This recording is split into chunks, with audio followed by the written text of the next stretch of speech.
Louvado seja nosso Senhor Jesus Cristo, para sempre seja louvado. Bom dia, meu irmão, minha irmã, que é o Padre Daniel, da Paróquia de Santana em São Joaquim, Antônio Carlos. Hoje é dia 14 de agosto, segunda-feira.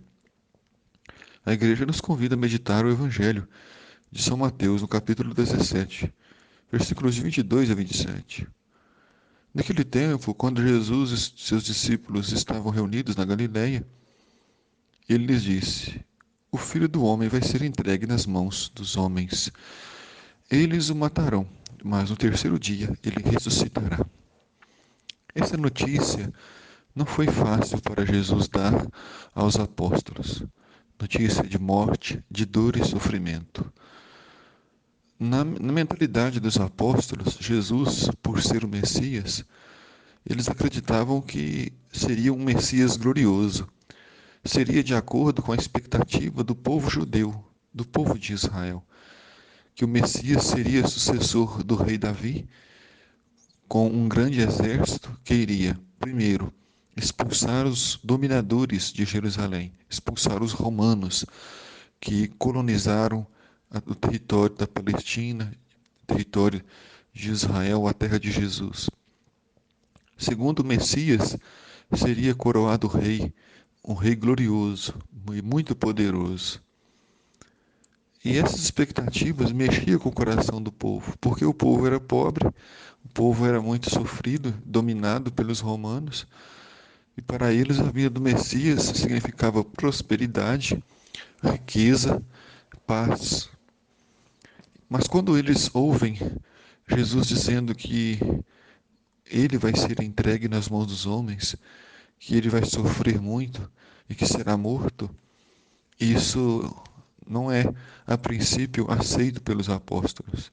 Não, os apóstolos não conseguem compreender, pois se Jesus é Deus, do que valeria ser Deus sem vingança?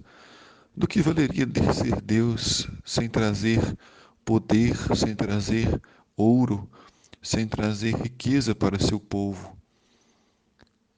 Era difícil de entender, mas com o tempo eles foram compreendendo o significado do reino, que a maior riqueza é a paz, a maior riqueza é a vida eterna, o perdão dos pecados.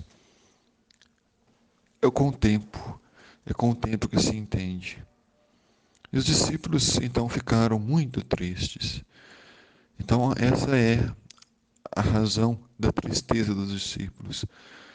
Não porque Jesus vai sofrer, não porque o Mestre vai ser crucificado, mas porque o Messias vai ser derrotado pelos seus inimigos. E esse fato de Jesus sofrer e ser crucificado foi tão intenso que eles nem prestaram atenção. No terceiro dia ele ressuscitará. A ressurreição não fazia sentido para eles. Ninguém nunca havia visto alguém ressuscitar dos mortos. Não compreendiam o significado da ressurreição.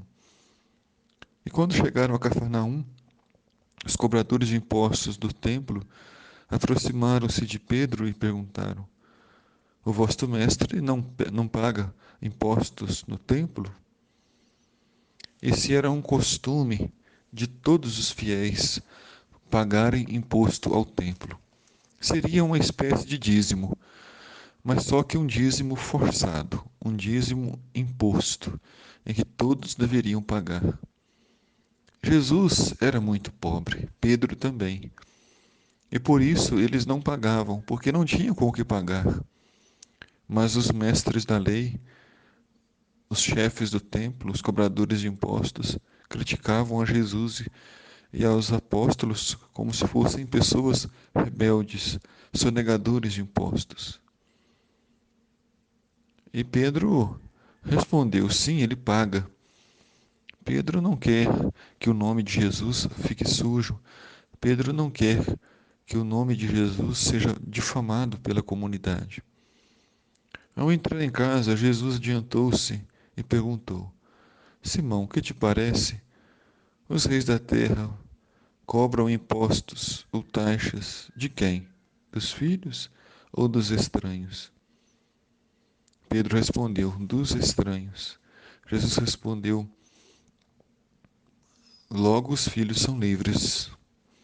Aqui nós observamos que, mesmo Jesus sendo pobre, ele permanece sendo filho de Deus. E ele sabe, por antecipação, o que as pessoas pensam e conversam.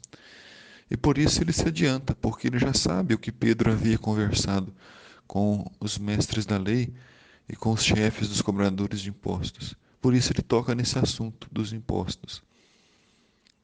Os filhos não pagam impostos. Essa era a lei do Império Romano, é a lei judaica. Os impostos eram cobrados somente dos estranhos. E Jesus deixa muito claro que ele é filho de Deus, que os apóstolos são queridos, são amados e também são filhos adotivos de Deus. Mas para que o povo não se escandalizasse, ele disse: vai ao mar, lança o anzol e abre a boca do primeiro peixe. Ali encontrarás 2 moedas. Paga então uma para ti e outra para mim. Aqui nós vemos 2 sinais da divindade de Jesus: o conhecimento dos corações e o poder de fazer com que um peixe possuísse 2 moedas dentro de si. É importante observarmos isso, que a divindade de Jesus, seu poder, se misturava com a vida simples da Galileia, se misturava com a vida simples do povo. Jesus tudo fazia para não escandalizar. Jesus tudo fez para não causar dor e sofrimento. O Senhor esteja convosco, Ele está no meio de nós. Abençoe-vos Deus Todo-Poderoso, Pai, Filho, Espírito Santo. Amém.